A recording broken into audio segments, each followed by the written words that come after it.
ગુજરાતી આપણું ગુજરાત સાથે ઊંચું સિદ્ધાર્થ ધોળકિયા મે મહિનામાં એપ્રિલ કરતા પણ ખતરનાક ગરમી પડશે તો મે માસના અંતમાં વરસાદ ભૂક્કા પણ બોલાવશે।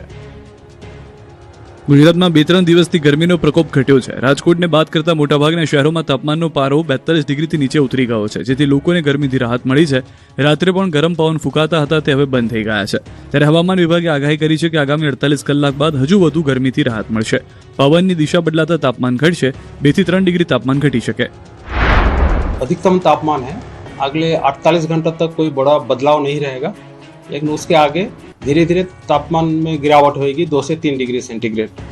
अभी जो हमारा कोस्टल क्षेत्र में पवन का दिशा रहेगा, पश्चिम जो उत्तर गुजरात की तटीय क्षेत्र है इसमें मेनली पश्चिम दिशा से पवन चलने का स्थिति रहेगा, और दक्षिण गुजरात के जो तटीय क्षेत्र है इसमें दक्षिण पश्चिम से पश्चिम दिशा से पवन चलने का स्थिति रहेगा। જો કે એપ્રિલ માસ કરતાં પણ ભયંકર ગરમી પડશે મે મહિનામાં। હવામાન વિભાગે પૂર્વાનુમાન જાહેર કર્યું છે, જે મુજબ મે મહિનામાં સામાન્ય કરતાં વધુ રહી શકે છે તાપમાન। મે મહિનામાં હીટવેવના દિવસો વધારે રહી શકે, સૌરાષ્ટ્રમાં વધુ રહી શકે છે હીટવેવની સ્થિતિ, સામાન્ય કરતાં 3-4 દિવસ વધુ હીટવેવ રહી શકે। તો હવામાન નિષ્ણાંત અત્રેય શેટ્ટીએ પણ ગરમીની આગાહી કરી છે કે કેટલીક જગ્યાએ 42 ડિગ્રી સુધી પહોંચી શકે છે તાપમાન, 30 થી 60 કિલોમીટરની ઝડપથી ફૂંકાશે પવન। દરિયાઈ પટ્ટી દક્ષિણ ગુજરાતમાં સવારે વાદળછાયું વાતાવરણ રહેશે। તો ખેડૂતોએ મે મહિનામાં વેવડી ઋતુનો સામનો કરવા તૈયાર રહેવું પડશે। હવામાન વિભાગે આગાહી કરી છે કે મે માસના અંતમાં માવઠું ત્રાટકી શકે, મે મહિનામાં વધુ રહી શકે છે પ્રી મોન્સૂનની એક્ટિવિટી। તો હવામાન નિષ્ણાંત અથરેય શેટ્ટીએ આગાહી કરી કે 3 થી 5 મે દરમિયાન મધ્ય સૌરાષ્ટ્ર અને ઉત્તર ગુજરાતના કેટલાક વિસ્તારમાં કોઈક જગ્યાએ ગાજવીજ સાથે થઈ શકે છે હળવું માવઠું। તો એક સપ્તાહ વહેલી થઈ શકે છે ચોમાસાની એન્ટ્રી। કેરળમાં 24 મે સુધીમાં થઈ શકે છે ચોમાસાની એન્ટ્રી। 13 મે સુધીમાં અંદમાન નિકોબાર પહોંચી શકે છે ચોમાસું। अधिकतम तापमान जो अबव नॉर्मल रहने का संभावना रहेगा, मतलब जो सामान्य से ऊपर रहने का संभावना रहेगा, और जो लघुत्तम तापमान है above normal most of the places रहेगा। खाली उत्तर गुजरात की जो एरिया है उसको छोड़ के उत्तर गुजरात की जो कुछ जो एरिया है उसमें नॉर्मल टू बिलो नॉर्मल रहने का संभावना रहेगा। और जो हीटवेव कंडीशन है इसमें गुजरात में अबव नॉर्मल रहने का संभावना रहेगा मई महीना में। और रेनफॉल जो है normal to above normal rainfall रहेगा। जो आइसोलेटेड पॉकेट सौराष्ट्र कच्छ की कुछ हिस्सों में बिलो नॉर्मल रेनफॉल होने का संभावना रहेगा। આ વખતે ગુજરાતમાં 40 થી 50 ઇંચ વરસાદ પડશે। રાજકોટમાં આગાહીકારોએ કરી આગાહી। ચોમાસાને લઈને ખેડૂતો માટે ખુશીના સમાચાર આવ્યા છે। ગુજરાતમાં આ વર્ષે અંદાજે 40 થી 50 ઇંચ જેટલો વરસાદ વરસી શકે છે, આવું અનુમાન આગાહીકારોએ કર્યું છે। રાજકોટમાં જળક્રાંતિ ટ્રસ્ટ દ્વારા યોજાયેલી બેઠકમાં 11 જેટલા વર્ષા વિજ્ઞાનના નિષ્ણાંતોએ આ વર્ષે ચોમાસાને લઈને અનુમાન વ્યક્ત કર્યું છે। આગાહીકારોના જણાવ્યા મુજબ આ વર્ષે રાજ્યમાં સામાન્યથી સારો વરસાદ થવાની સંભાવના છે। નિષ્ણાંતોએ ખેડૂતો માટે વાવણીના 3 તબક્કા પણ સૂચવ્યા છે, જેમાં 15 જૂન, 21 જૂન અને 3 જુલાઈનો સમાવેશ થાય છે। આ વર્ષે ગુજરાતમાં કોઈ મોટી હોનારત વાવાઝોડાનું ખાસ જોખમ નથી। 15 ઓક્ટોબરની આસપાસ રાજ્યમાં ચોમાસું વિદાય લેશે તેવી શક્યતા પણ વ્યક્ત કરવામાં આવી છે। આ વર્ષે બધાનું અનુમાન રહ્યું કે 40 થી 50 ઇંચ વરસાદ થશે। જળ પ્રલય નથી, દુષ્કાળ નથી, અતિ ભારે વાવાઝોડું કોઈ એવું નથી, અને ક્રમશઃ વરસાદ આવશે। વચ્ચે એક વખત સામાન્ય વરસાદ ખેંચાશે, પણ એ બહુ ચિંતાનો વિષય નથી। પણ આખા ગુજરાતમાં વરસાદ સારા પડશે અને વર્ષ સારું થશે એવો 11 વરસાદ તજજ્ઞોનો અનુમાન છે। દ્વારકામાં સતત બીજા દિવસે દબાણ હટાવો ઝુંબેશ શરૂ કરી। દ્વારકાની દરિયાઈ પટ્ટી પર સતત બીજા દિવસે બુલડોઝરની ધણધણાટી સંભળાવા મળી। અહીં ગેરકાયદે બાંધકામો દૂર કરવાનું અભિયાન બીજા દિવસે પણ શરૂ રહ્યું। ઓખા દ્વારકા હાઈવે પર સરકારી જગ્યા પરના ગેરકાયદે ધાર્મિક દબાણો દૂર કરવામાં આવ્યા। ત્યારે સતત બીજા દિવસે પ્રાંત અધિકારી અને પોલીસની દેખરેખ હેઠળ સવારથી જેસીબી મશીનોની મદદથી ગેરકાયદે બાંધકામો તોડી પાડવામાં આવ્યા। દરિયા કોસ્ટલ એરિયામાં વર્ષોથી ગેરકાયદે ખડકી દેવાયેલા બાંધકામો પર બુલડોઝર ફરી વળ્યું। ગઈકાલે 3 જેટલા ધાર્મિક સ્થાનો પર બુલડોઝર ફેરવવામાં આવ્યું। આજે દરિયા કોસ્ટલ એરિયામાં વધુ ધાર્મિક દબાણોને જમીનદોસ્ત કરાયા। દરિયાથી 10 મીટર દૂર ધાર્મિક દબાણ દૂર કરાયા। પોલીસના ચુસ્ત બંદોબસ્ત વચ્ચે ડિમોલિશન હાથ ધરવામાં આવ્યું। હજુ પણ અનેક સરકારી જમીન બનાવેલ ધાર્મિક દબાણને તોડી પાડવામાં આવશે। રાજકોટના ભાયાવદરમાં કુખ્યાત આરોપીનું આલીશાન મકાન તોડી પડાયું। સ્થાનિક સ્વરાજની ચૂંટણી પછી પણ બુલડોઝર બંધ થયું નથી। દ્વારકા બાદ રાજકોટના ભાયાવદરમાં કુખ્યાત આરોપીનું આલીશાન મકાન તોડી પડાયું। રાજકોટ જિલ્લાના ભાયાવદરમાં આજે સવારે તંત્ર દ્વારા કડક કાર્યવાહી કરવામાં આવી હતી।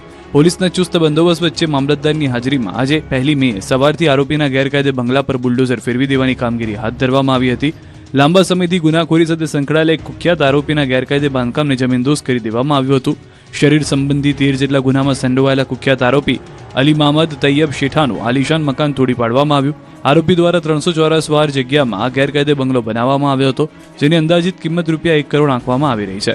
જે દબાણ દૂર કરવા માટે નોટિસ આપી હતી, પરંતુ આરોપી દ્વારા દબાણ દૂર નહીં કરાતા અંતે તંત્રએ હથોડો ચલાવ્યો.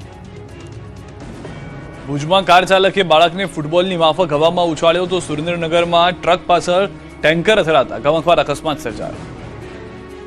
ગમખ્વાર અકસ્માતના દ્રશ્યો ભુજના છે, જ્યાં એક દાદા તેના પૌત્રને લઈને બાઇક પર જઈ રહ્યા હતા. રોડ ક્રોસ કરી રહ્યા હતા ત્યારે સામેથી પૂરપાટ આવતા કાર ચાલકે બાઇકને અડફેટે લીધી. કારની સ્પીડ એટલી ખતરનાક હતી કે બાઇક પર જતા બાળક હવામાં ઉછળીને દૂર પડ્યો. બોનેટ પર ઉડતો જોવા મળ્યો. મોટા પીર રોડ પર મુસ્લિમ ચોકડી નજીક અકસ્માત થતા લોકોના ટોળા એકત્રિત થઈ ગયા. ગંભીર રીતે ઘાયલ પૌત્રને સારવાર અર્થે ખસેડવામાં આવ્યો. તો સુરેન્દ્રનગર જિલ્લાના અમદાવાદ રાજકોટ હાઈવે પર ગમખ્વાર અકસ્માત સર્જાયો. વડોદ ગામના પાટિયા પાસે ઉભેલી ટ્રક પાછળ ટેન્કર અથડાતા 3 લોકો ઇજાગ્રસ્ત થયા, જેમને તાત્કાલિક સારવાર માટે હોસ્પિટલ ખસેડવામાં આવ્યા. અકસ્માત દરમિયાન એક વ્યક્તિની ટેન્કરના કેબિનમાં ફસાઈ જવાને કારણે ભારે જહેમત બાદ તેને બહાર કાઢવામાં આવ્યો. અકસ્માતને પગલે હાઈવે પર ટ્રાફિક જામ સર્જાયો હતો. અમદાવાદ મહેસાણા હાઈવે પર છત્રાલ પ્રેસ્ટીજ હોટલ પાસે અકસ્માતની ઘટનામાં 2 લોકોના મોત નીપજ્યા. રોડ ક્રોસ કરી રહેલ બંને વ્યક્તિને અજાણ્યા વાહન ચાલકે ટક્કર મારતા રોડ વચ્ચે જ પડ્યા. શરીર ઉપરથી અનેક વાહનો પસાર થયા હતા.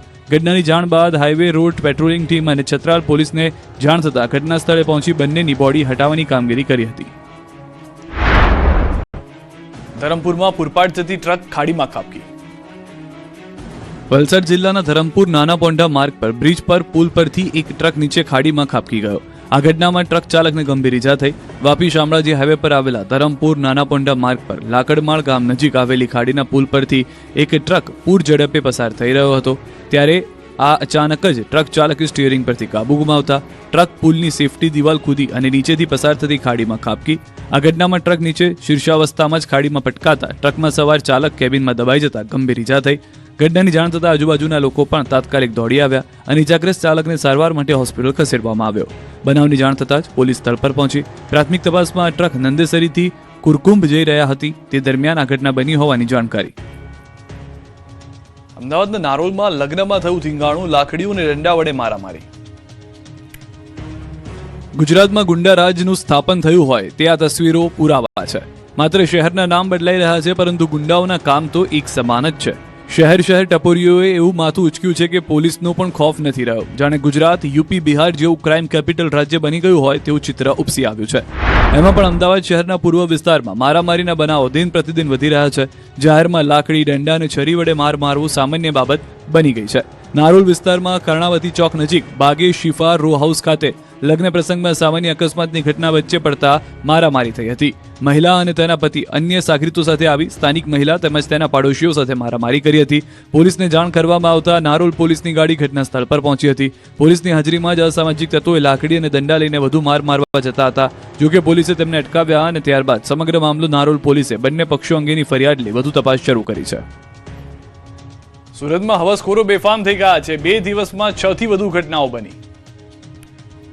આ તસવીરો સુરતમાં દીકરીઓ સુરક્ષિત નથી તે વાતનો બોલતો પુરાવો છે. સુરક્ષિત ગુજરાત, અડધી રાત્રે દીકરીઓ રોડ પર બિંદાસ ફરી શકે અને આખી રાત નવરાત્રી ચાલે તેવા ચૂંટણી જીતવા માટે મોટા મોટા બણગાઓ ફૂંકવામાં આવ્યા. પરંતુ ખરી વાસ્તવિકતા તો એ છે કે સુરતના રસ્તાઓ રાત્રે શું દિવસે પણ દીકરીઓને એકલું નીકળવું સુરક્ષિત નથી લાગી રહ્યા.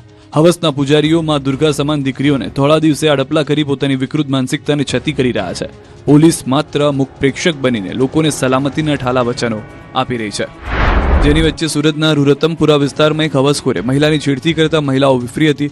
રોડ પર ચાલીને જતી મહિલાની એક પંડિતે છેડતી કરી હતી, જેથી ભોગ બનેલી મહિલા રણચંડી બની અને જાહેરમાં જ છેડતીબાજને લંધાર્યો હતો. તો સુરતના સચિન જીઆઈડીસી વિસ્તારમાં બાળકીની છેડતી કરનારને પોલીસે પકડી પાડ્યો. આ નરાધમે 11 વર્ષીય બાળકીની છેડતી કરી, જેથી સ્થાનિકોમાં આક્રોશ ફાટી નીકળ્યો. દુકાનદાર પ્રભુલાલ માળી સામે પોલીસ ફરિયાદ કરતા પોલીસે પકડી લીધો હતો. વલસાડમાં દુકાનમાં ધોળા દિવસે થઈ ચોરી. વલસાડના દશેરા ટેકરી વિસ્તારમાં આવેલી ઓટો સ્પેરપાર્ટની દુકાનમાં ધોળા દિવસે ચોરી થઈ. ગ્રાહકના સ્વાંગમાં એક ગઠિયો દુકાનમાં પ્રવેશ્યો અને એક પછી એક સામાન માંગીને દુકાનદારને વ્યસ્ત રાખી. આ દરમિયાન તક મળતા ગઠિયાએ ગલ્લામાંથી આશરે 10,000 રૂપિયાની ચોરી કરી અને પછી ફરી આવવાનું બહાનું બનાવી ફરાર થઈ ગયો. થોડા સમય બાદ દુકાનદારે સીસીટીવી ફૂટેજ ચેક કરતા ચોરીનો ભાંડો ફૂટ્યો. કોડીનારમાં શુગર મિલ બંધ થતા ખેડૂતોમાં રોષ. ગીર સોમનાથના કોડીનારમાં આઈપીએલ શુગર મિલ અચાનક બંધ થતા ખેડૂતો